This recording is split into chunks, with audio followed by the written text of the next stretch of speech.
Peuple du Burkina Faso, camarades combattants pour la liberté, pour la paix et l'indépendance réelle. C'est un plaisir pour moi et un honneur de m'adresser à vous en ce jour mémorable, marquant donc le 63e anniversaire de la proclamation de l'indépendance de notre chère patrie, le Burkina Faso. Mais avant tout propos, permettez-moi de rendre grâce à Dieu Tout-Puissant qui nous a permis aujourd'hui de pouvoir nous tenir ici et nous adresser à la nation entière. Permettez-moi également de rendre donc un hommage à tous ces combattants qui bravent vents et marées et qui nous permettent de survivre. Permettez-moi de rendre un hommage à tous ceux qui ont perdu la vie dans ce combat. Tous ceux qui sont aujourd'hui sur les lits d'hôpitaux et qui cherchent à recouvrer la santé, nous prions Dieu qu'il leur accorde meilleure santé. Et que ceux, les êtres chers que nous avons perdus, nous prions Dieu également que la terre libre du Burkina Faso leur soit légère. Camarades, permettez-moi une fois de plus de rendre hommage à tous ces fils et filles du Burkina Faso restés à l'arrière, qui ne ménagent aucun effort pour permettre à ceux qui sont au front de pouvoir se battre. Tous ceux qui contribuent à l'effort de guerre, tous ceux qui sont engagés, qui prient jour et nuit pour que la paix puisse revenir au Burkina Faso. J'irai aussi mettre en garde les valets locaux de l'impérialisme qui sont à l'arrière, ici avec nous, à l'intérieur du pays comme à l'extérieur, de changer de fusil d'épaule. Parce qu'il est temps qu'on arrête et qu'on puisse voir dans la même direction et agir pour que le Burkina puisse recouvrer la paix. Nous n'allons plus dérouler le tapis rouge à ces valets locaux parce qu'il y a un temps à toute chose. Il y a de cela plusieurs années, le Burkina Faso connaît sa page la plus sombre de l'histoire. De quoi s'agit-il? Ce terrorisme qui nous est imposé, qui nous endeuille et qui nous empêche de vivre n'est qu'une manifestation violente de l'impérialisme. Ces impérialistes, en plus de piller nos États, en plus de nous spolier, à travers les valeurs locaux qu'ils ont mis à la tête de nos États, États d'ailleurs qu'ils considèrent comme étant leur sous-préfecture, aujourd'hui a atteint son paroxysme en nous envoyant une horde de criminels qui tuent hommes, femmes et enfants. Nous supposons que c'est l'apogée de l'impérialisme et du néocolonialisme. Le vaillant peuple de Burkina Faso va les accompagner dans le déclin. Il y a 1 an de cela, nous nous sommes offusqués et nous nous sommes révoltés contre la manière de mener cette guerre. Le peuple nous a confié une mission. Nous ne doutons aucunement de notre peuple, de sa vaillance, de sa résilience. Ce peuple qui n'abdique jamais, qui n'abandonne pas, qui fait face à l'adversité. Nous avons décidé, en toute âme et conscience, de prendre la destinée de cette patrie et de mener la guerre. Parce que la guerre pourrait durer si jamais on ne la menait pas. En témoignent ces cellules dormantes qui se sont subitement réveillées lorsque nous avons décidé d'enclencher le combat. Ces derniers jours, vous avez pu remarquer l'intensité de la bataille qui nous reconforte dans notre thèse qu'il y avait plusieurs cellules dormantes qui devraient entretenir cette guerre pendant des décennies et des décennies. En engageant cette bataille, nous avons fait appel aux fils et aux filles de la nation. Nous ne doutions point. Les gens ont répondu présent. Plus que ce que nous estimons, et aujourd'hui encore plus, les gens sont déterminés à s'engager pour la bataille. Nous remercions ce vaillant peuple d'avoir compris ce message. En plus de cela, nous avons souhaité à ce que le peuple finance sa propre guerre. Ce qui a été compris. Aujourd'hui, les gens soutiennent, appuient les forces combattantes comme ils peuvent. Beaucoup de choses sont faites, mais nous allons encore demander encore plus de sacrifices. Merci à ce peuple qui a compris que la seule manière d'y arriver, c'est de faire sa propre guerre une bonne fois pour toutes. En venant donc à la tête de l'État, nous avons trouvé une armée en sous-effectif, mal équipée, mal organisée, peut-être mal entraînée. Il s'agit pour nous, dans un premier temps, de faire appel rapidement aux VDP qui ont répondu et aussi de les équiper, ce qui ne fut pas une tâche facile. Dieu merci, nous y sommes arrivés à équiper tous ceux que nous avons pu recruter. Au sein de l'armée, déjà pour l'année 2023, l'armée de terre a recruté plus de 11 000 hommes. 5 000 autres sont en phase d'être recrutés dans les jours à venir. S'agissant de la réorganisation, très vite nous avons compris qu'il nous fallait des unités organiques. Ce qui a conduit donc à créer, dans un premier temps, 6 bataillons d'intervention rapide. Et ensuite, 6 autres bataillons d'intervention rapide ont rejoint les différents groupements de forces. Aujourd'hui, 7 bataillons d'intervention rapide sont prêts. Certains ont commencé leur déploiement et d'autres vont se poursuivre dans les 2-3 semaines à venir. 5 autres bataillons sont en constitution et en formation pour renforcer les rangs de ce bataillon d'intervention rapide. 2 bataillons d'intervention aéroportée ont été créés. Un est déployé dans la zone de Boromo, l'autre sera déployé dans les jours à venir dans la zone de Koudougou. Du côté des forces de sécurité intérieure aussi, beaucoup d'efforts ont été faits. En ce sens que, pour le cas de la police par exemple, nous avons réorganisé les forces pour les constituer en groupements d'unités d'intervention qui sont aux côtés donc des forces armées pour mener le combat. 12 GOUMI ont été créés dans ce sens et d'autres sont en phase d'être créés. Au sein de la gendarmerie, nous avons renforcé les effectifs par le recrutement d'environ 3000 auxiliaires. Une première phase est terminée, l'autre est en formation.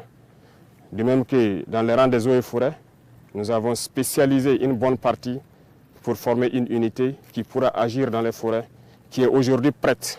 Et cette unité est en train de s'engager également. Toutes les autres forces de sécurité intérieure ont pu être dotées en équipement tels qu'ils n'en ont jamais connu de leur histoire.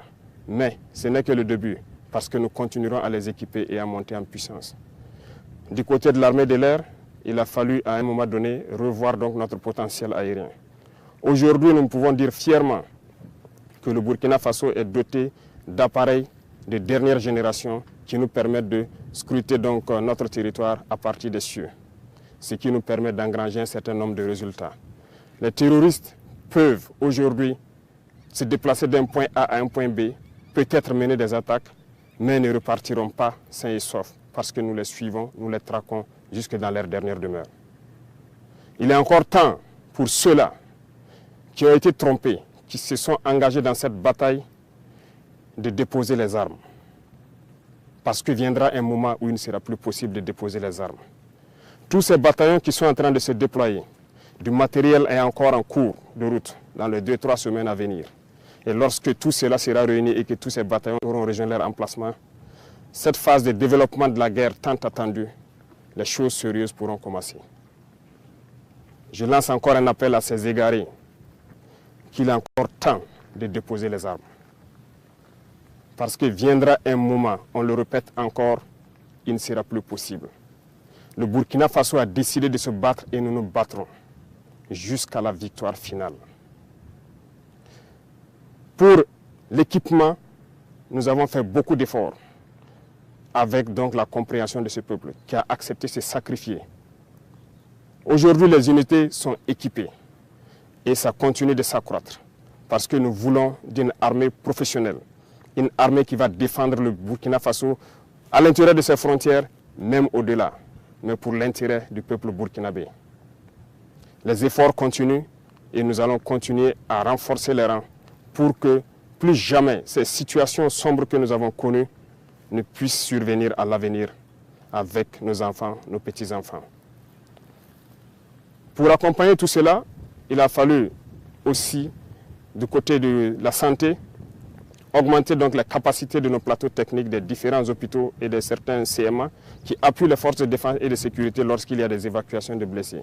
Ça nous a permis d'acquérir un certain nombre d'appareillages et aussi l'ambition pour nous, c'est de construire des hôpitaux modernes pour permettre à nos infirmiers, à nos médecins d'exprimer tout leur potentiel.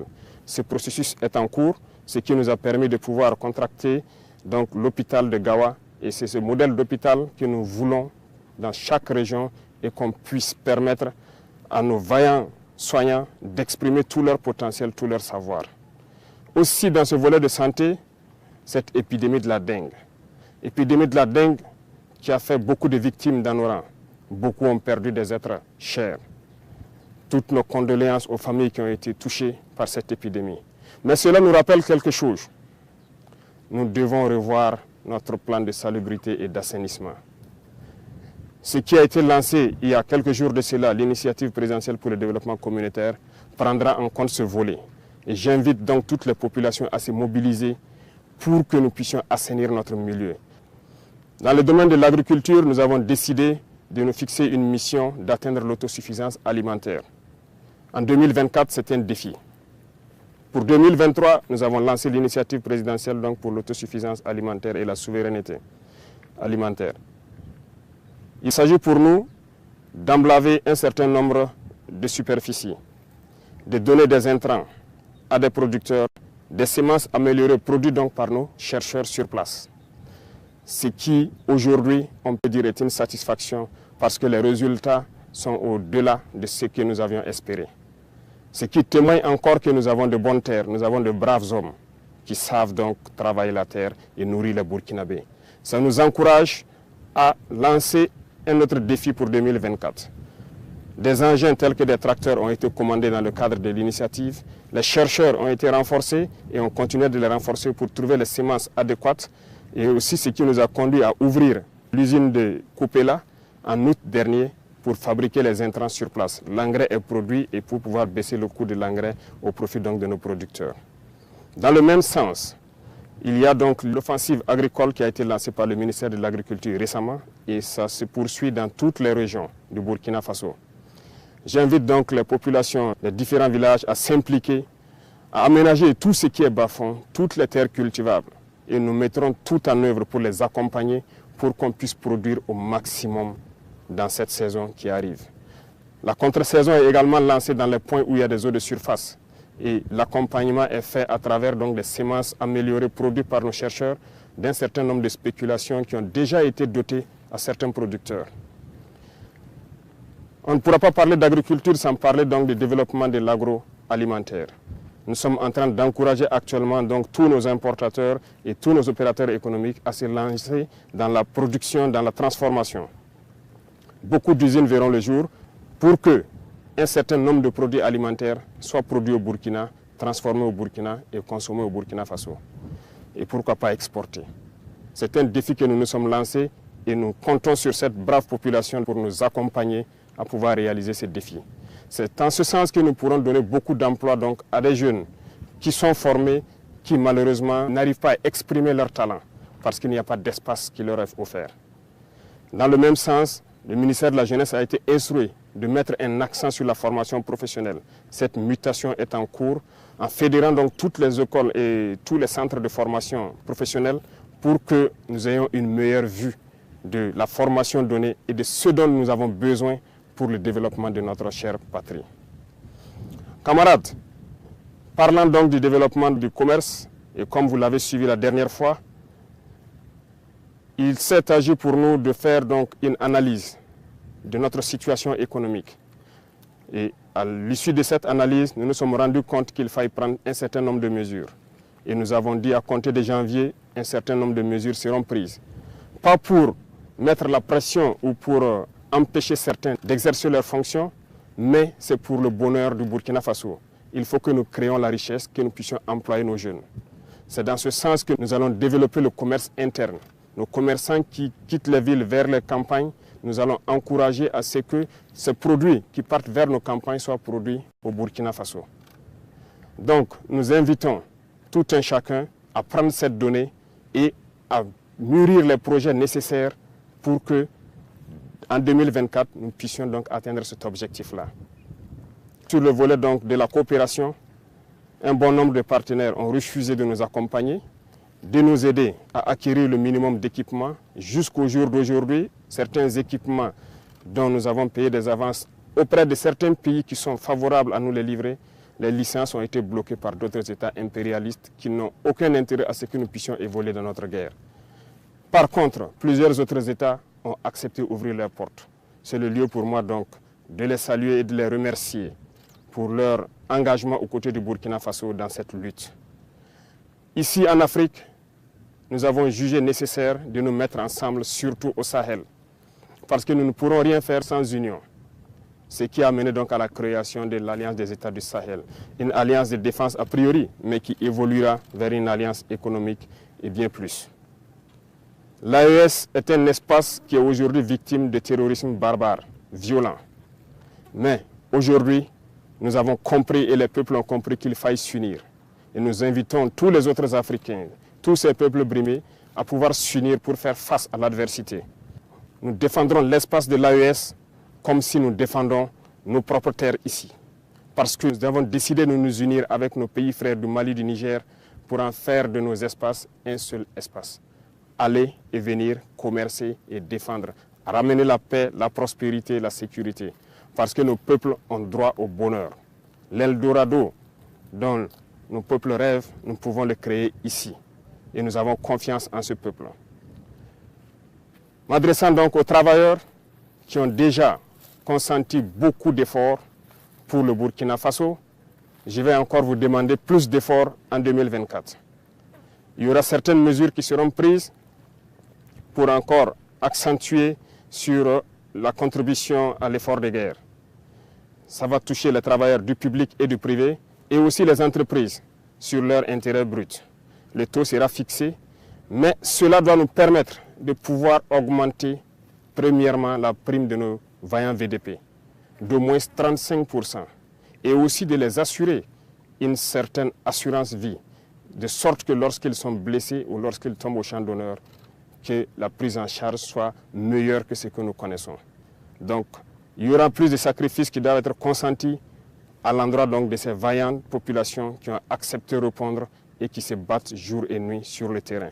C'est le lieu pour moi de leur rendre encore hommage pour leur contribution, pour leur accompagnement donc des différentes forces sur le terrain.